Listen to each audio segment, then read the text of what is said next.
우리는 지금 계속해서 사사기를 묵상 중에 있지요. 이번 주 본문은 기도원에 대한 본문이 쭉 이어지고 있는데 오늘은 잠시 전으로 돌아가서 드보라와 바락에 대한 이야기로 말씀의 은혜를 나누고자 합니다. 괜찮으시죠? 네.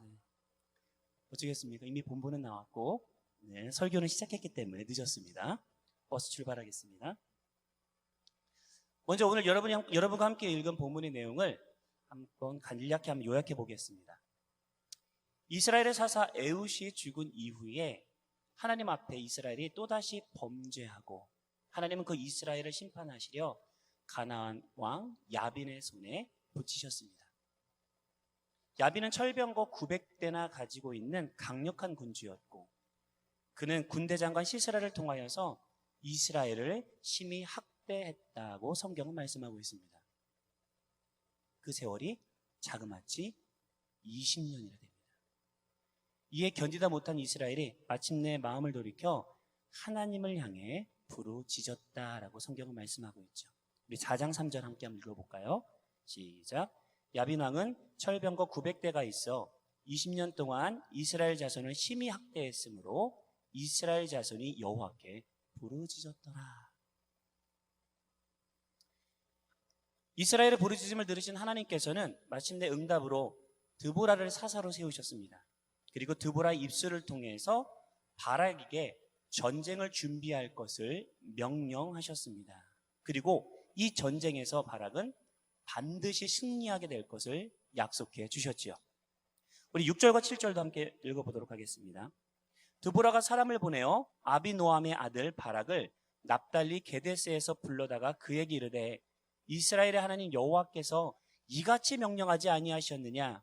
너는 납달리 자손과 스불론 자손 10,000명을 거느리고 다볼산으로 가라. 내가 야빈의 군대 장관 시스라와 그의 병거들과 그의 무리를 기손강으로 이끌어 내게 이르게 하고 그를 내 손에 넘겨주리라 하셨느니라. 이스라엘 하나님께 부르짖었고 하나님께서는 이스라엘 백성들이 그토록 듣기 원했던, 간절히 원했던 응답을 마침내 이스라엘에게 부어주셨습니다. 바락도 이스라엘의 구원을 하나님 앞에 부르짖었던 이들 가운데 한 명이었을 겁니다. 그런데 그가 그토록 고대하던 하나님의 응답이 그에게 임하였고 하나님의 구원을 이루는 이 일에 바락이 특별히 부르심을 받아서 그 중심에 자신을 세우겠다라는 하나님의 확고한 약속의 말씀을 들었을 때 그는 어떻게 반응하였을까요? 사실 성경을 보면은 그는 그 응답 앞에서 주저하였다라고 되어 있습니다. 주저하였습니다. 그는 주저하면서 이렇게 드보라를 향하여서 요청을 합니다. 8절입니다. 바락이 그에게 이르되 만일 당신이 나와 함께 가면 내가 가려니와 만일 당신이 나와 함께 가지 아니하면 내가 가지 아니하겠노라 하니. 하나님께서는 드보라를 통해서 바락에게 명령하셨습니다. 너는 가라. 그러나 바락은 이에 대해 드보라를 향해서 오히려 이렇게 말합니다. 당신이 함께 가지 않으면 나는 못 가겠소. 이는 곰곰이 생각해 보면 당신이 먼저 가시오. 그럼 내가 따라가겠소 라는 말에 다르지 않습니다. 사실 바락의 이름의 뜻은 히브리어로 번개라는 뜻입니다. 이 번개는 성경에서 하나님께서 사용하시는 창이나 활이나 검을 의미할 때 주로 이 번개라는 단어가 많이 사용되었거든요. 즉 번개는 하나님께서 명령하시면 즉각 그 명령에 순종해 달려가 목표물을 불태우는, 파쇄하는 역할을 감당했던 산물입니다. 그런데 하나님께서 이 번개라고 하는 이름을 가진 바락을 부르셔서 명령하시며 미디안 군사를 심판하시겠다고 말씀하셨지만 바락은 자신의 이름의 소명을 따르지 않고 그 앞에서 주저하며 가지 않는 모습을 보입니다. 참 아이러니하죠. 부모님께서 그의 이름을 바락이라고 지어주셨을 때 아마도 하나님의 명령에 즉각 순종하는 하나님의 사람을 기대하셨을 겁니다. 그런데 바락은 그 이름을 따라 살아가지 않았습니다. 여러분이 만약에 이 상황 가운데 놓여 있었다면 어떻게 반응하셨겠습니까? 사실 우리 그리스도인들은 이름대로 하면 그리스도를 주인으로 모시고 그분의 명령에 즉각 순종할 준비를 하며 살아가는 이들이잖아요. 하지만 하나님의 말씀과 명령 앞에서 주저없이 즉각적으로 반응하며 살아가고 있습니까? 그렇지 않다면 우리는 바락과 별반 다르지 않는 이들입니다. 바락과 이스라엘은 하나님의 구원을 바라며 부르짖었을지언정 하나님의 구원의 약속과 명령에는 즉각적으로 순종할 준비는 전혀 갖추고 있지 않았던 것이죠. 우리도 하나님의 응답을 간구하며 간절히 기도하지만 정작 그 응답을 받을 준비는 상실하고 외양으로만 간구하고 있는 것은 아닌지 돌아보기를 바랍니다. 자, 그렇다면 오늘 본문으로 다시 돌아와서 바락은 왜 하나님 앞에 이 하나님의 그 그토록 기다리던 그 응답 앞에 순종하지 못하고 주저하였을까요? 그토록 기다렸던 응답이 드디어 임하였는데 그 일을 위해서 자신을 사용해 주시겠다라고 하나님께서 놀라운 답을 주셨는데 왜 그는 즉각적으로 순종하지 못하였을까요? 왜냐하면 바락이 기다렸던 것은 하나님의 구원의 약속이 아니라 당장 일어나는 현실의 어떠한 변화였기 때문입니다. 바락은 이 드보라를 통해서 전해진 이 하나님의 승리의 약속을 단순히 약속의 말에 불과하다고 여겼던 것 같습니다. 사실 하나님의 약속의 말씀은 바락에게 전해졌지만 사실 그의 눈앞에는 아무것도 주어지지 않았습니다.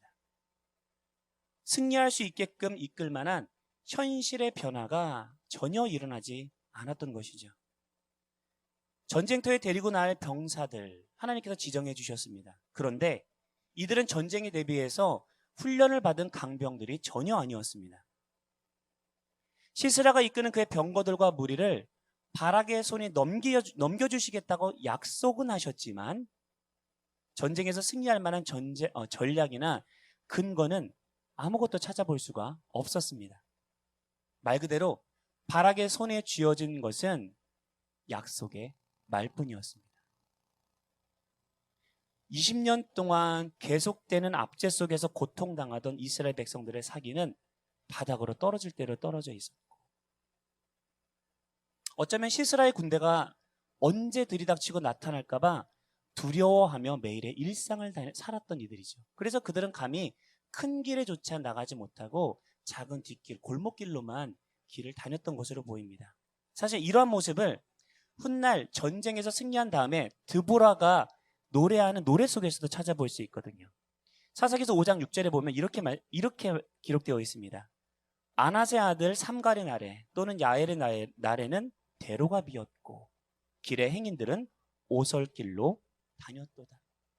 이스라엘 백성들이 얼마나 두려움에 차 있었는지 대로 큰 길로는 감히 나갈 생각도 못하고 그저 오솔길로만 조용히 은밀하게 다녔던 모습을 묘사하는 장면입니다.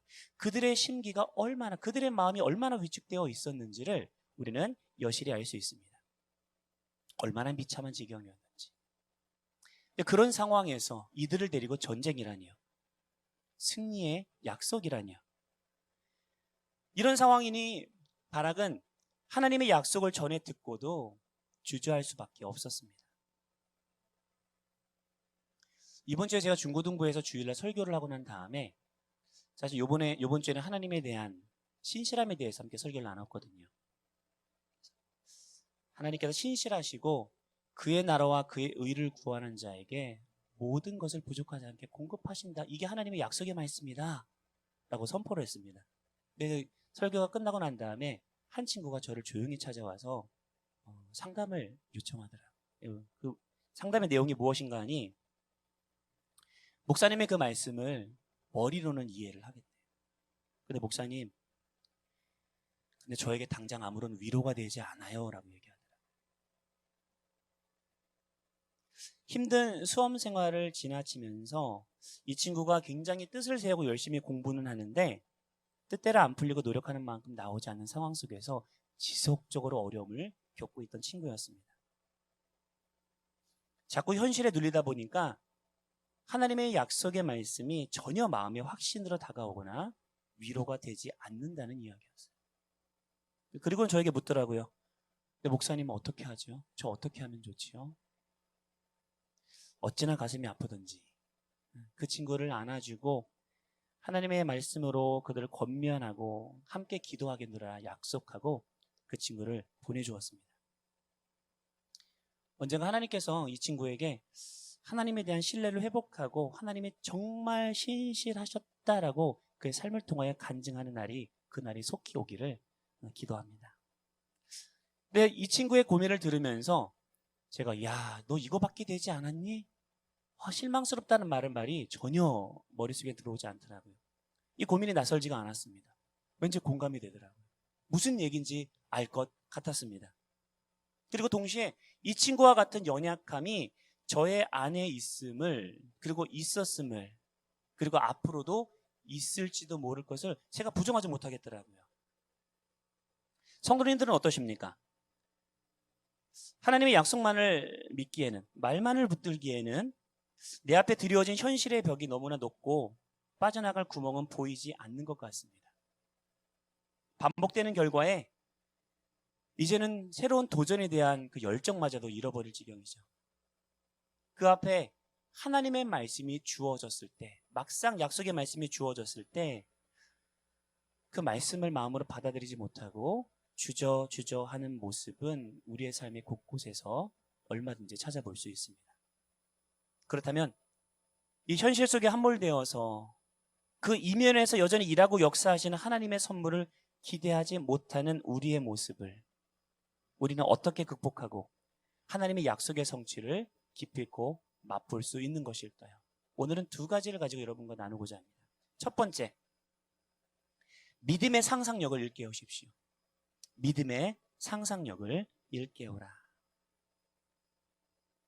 바락은 하나님의 약속을 받았을 때 현실의 울타리에 갇혀 암울한 미래만을 그릴 수밖에 없었습니다. 그의 상식과 경험을 비추어 보면 아무것도 현실 속에 변화가 없다라면 그러면 그려지는 미래는 어두울 수밖에 없었습니다. 지극히 당연한 겁니다.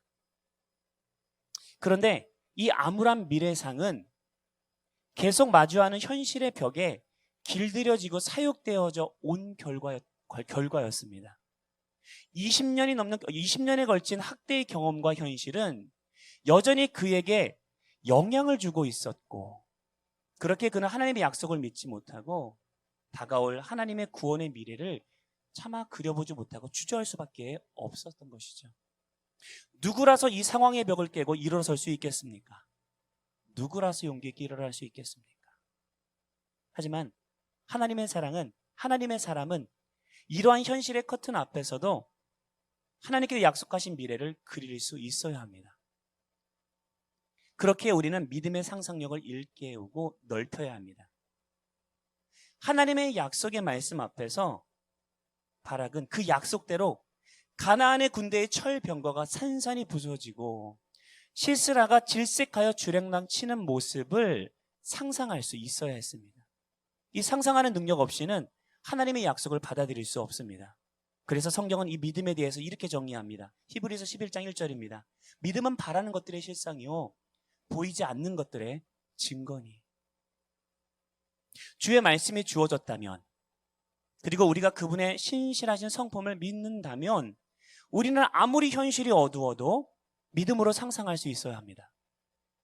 아직 보이지 않지만 약속을 믿고 이미 우리에게 다가온 확정된 미래를 꿈꿀 수 있어야 합니다. 이 믿음이 바로 우리에게 확실한 증거가 된다고 성경은 말씀하고 있기 때문입니다. 우리를 길들이고 있는 세상적인 생각과 상상의 한계를 깨어 부수십시오. 세상의 것들로 나의 생각을 채우는 것을 이제 멈추고 그분께서 약속하시는 하나님 나라에 대한 환상과 이미지로 우리 자신을, 우리의 생각 속을 꽉꽉 채우시길 바랍니다. 이것이 우리가 하나님의 약속을 성취하고 경험하고 맛볼 수 있는 첫 번째 걸음입니다. 그런데 바락은 이미 생각 속에서 실패하였습니다. 그의 머릿속에는 세상과 현실의 것들로 가득 차 있었습니다. 그의 상상력은 바닥이 났고 세상적인 것들에 길들여져 있어서 도저히 하나님께서 말씀하시는 그 미래를 그려볼 수 없었습니다. 하나님의 그 약속 앞에서 하나님께서 드보라를 통해 강하게 말씀하시는데도 하나님께서 그를 통해 이루실 엄청난 일들을 감히 상상할 수조차 없었던 것이지요. 그래서 그는 드보라에게 이렇게 응답합니다. 당신이 나와 함께 가지 않으면 나도 안 가겠습니다. 어쩌면 이 바락은 이 말을 통해서 드보라의 진심을 은근히 떠보는 건지도 모르겠습니다. 무슨 얘기냐면, 당신과 같은 여성이 전쟁이 무엇인지는 알고 그런 말을 하세요. 당신은 전쟁터에 나갈 일이 없으니까 안전한 곳에서 멋지게 말만 전하면 되었지만 목숨을 거는 것은 나요. 그렇게나 하나님의 말씀을 신뢰할 수 있다면 당신이 먼저 전쟁터에 나가보시오. 그러면 내가 따라가겠소. 이러한 의도를 담고 바락이 이렇게 얘기했을 수도 있을 것 같습니다. 충분히 그려볼 수 있는 상상이죠. 하지만 깊이 묵상을 하다 보니 어쩌면 바락이 드보라의 동행을 요청한 더 주된 동기는 그에게 하나님의 말씀에 대한 신뢰가 그리고 용기가 없었기 때문일 것입니다. 하나님의 약속의 말씀만 붙들기에는 그는 너무 현실에 길들여져 있었고 그의 믿음은 너무나 연약했기에, 그래서 확신 있게 하나님의 말씀을 붙드는 드보라의 용기와 믿음을 필요로 하여서 그에게 지금 요청을 하고 있는 건지도 모르겠습니다. 드보라, 당신이 그렇게 확신이 차 있는데 나는 그 믿음이 없습니다. 그러니 제발 나와 함께 해주지 않겠습니까? 이 요청에 드보라는 망설이지 않고 그 자리에서 동행을 수락합니다. 9절에서 이렇게 말합니다. 드보라가 이르되 내가 반드시 너와 함께 가리라. 내가 반드시 너와 함께 가리라. 바락에게 확신을 주는 말씀이죠. 바락이 어떤 의도로 드보라에게 동행을 요청하였던지 간에 드보라가 그의 요청을 수락한 것은 바락에게 지대한 영향을 끼쳤다는 것은 부정할 수 없습니다. 이것은 분명합니다. 결국 바락은 드보라의 동행으로 인하여서 하나님께서 명령하신 이 일에 동참하게 되었고 결국은 약속들의 승리를 얻게 되었으니까요.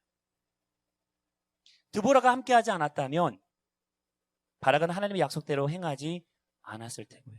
승리는 없었을 겁니다. 한 가지 안타까운 것은 바락이 반쪽짜리 순종을 함으로 말미암아 하나님의 말씀이 아닌 이 인간 드보라를 의지했음으로 말미암아 그는 승리하였지만 승리의 영광을 얻지는 못했다는 사실입니다.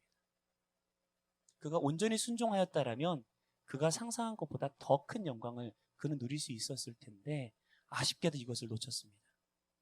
하나님의 약속은 이루어졌지만 그토록 간절히 원했던 자유는 찾았지만 영광은 잃어버린 거죠. 그래도 그가 간절히 원했던 또 하나님께서 약속하셨던 이 승리에 대한 성취는 맛볼 수 있었습니다.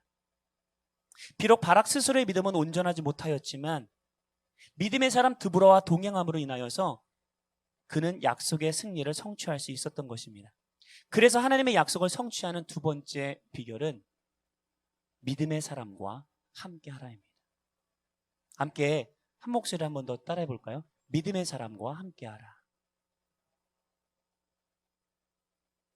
우리는 인생의 굴곡을 경험하면서 덩달아 우리의 마음도 요동치는 것을 경험을 통해 알고 있습니다. 때로는 믿음이 내 안에 충만하여서 말씀을 기꺼이 따라 살아가다가도 어느 순간 그 믿음이 어디로 살아버리는지도 모른 채 세상을 두려워하고 하나님의 말씀을 신뢰하지 못할 것 같은 순간을 경험할 때가 있습니다. 믿음 안에서 오늘 큰 결단을 내렸다 할지라도 이 오늘의 결단이 내일의 믿음을 보장해 주지 않습니다. 그렇게 우리는 계속해서 하나님의 말씀을 묵상하며 하나님의 생각과 하나님의 거룩한 이미지들로 우리의 생각을 가득 채워 나아가는 매일의 일상에서 속에서 그러한 길들을 선택해 나아가야 합니다. 하지만 그럴지라도 우리는 연약하기에 하나님만을 바라보지 못하고 때때로는 누군가의 도움을 필요할 때도 있습니다. 그래서 우리에게는 언제나 믿음의 사람이 필요합니다. 곁에서 함께 신앙의 길을 걸으며 믿음의 선택의 순간을 지탱해 줄 믿음의 공동체가 필요합니다. 이것이 하나님께서 우리에게 교회 공동체를 주신 이유이고 우리 교회에 특별히 목장이라고 하는 아름다운 영적 가족을 주신 이유인 줄 믿습니다. 우리는 믿음의 사람과 함께 이루는 공동체를 통해서 하나님께서 주시는 미래의 약속의 미래를 함께 움켜쥘 수 있습니다. 내가 비록 연약할지라도 부족할지라도 나와 함께 가는 믿음의 사람이 있기에, 믿음의 공동체가 있기에 나는 오늘의 믿음의 위기를 함께 이기며 하나님의 약속의 미래를 함께 꿈꿀 수 있는 것이죠.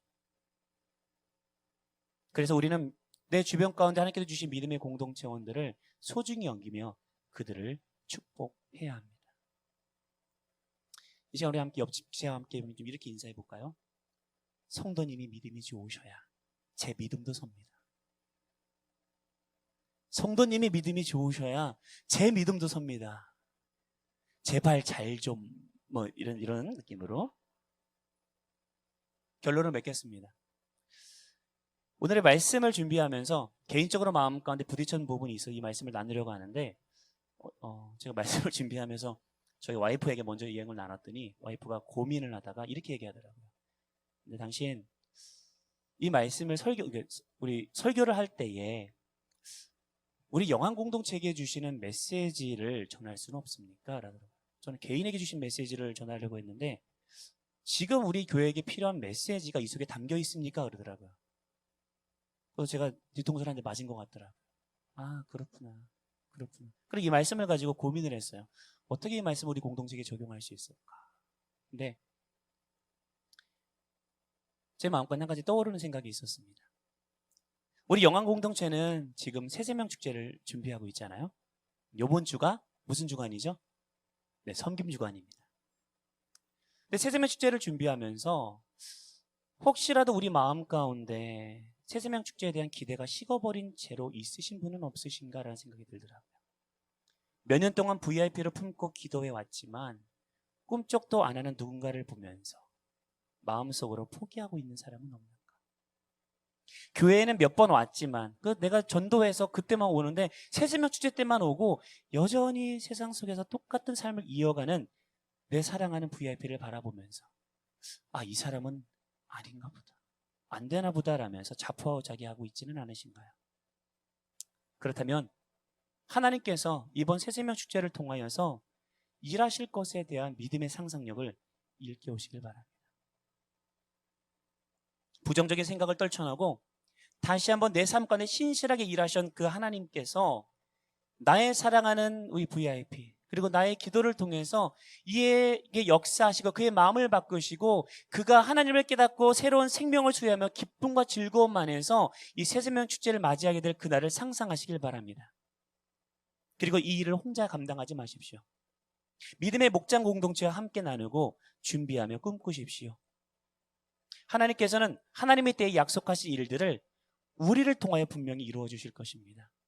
내 믿음이 연약하다라면 목장 공동체와 함께 나누며 그들의 힘을 얻으며 함께 세워져가는 이 귀한 세세명 축제의 기간이 되기를 소망합니다. 하나님의 영혼의 구원의 약속을 그분의 약속의 성취를 맛보고 기쁨으로 찬양하는 우리 사랑하는 영안 공동체가 되기를 주님의 이름으로 간절히 축원드립니다.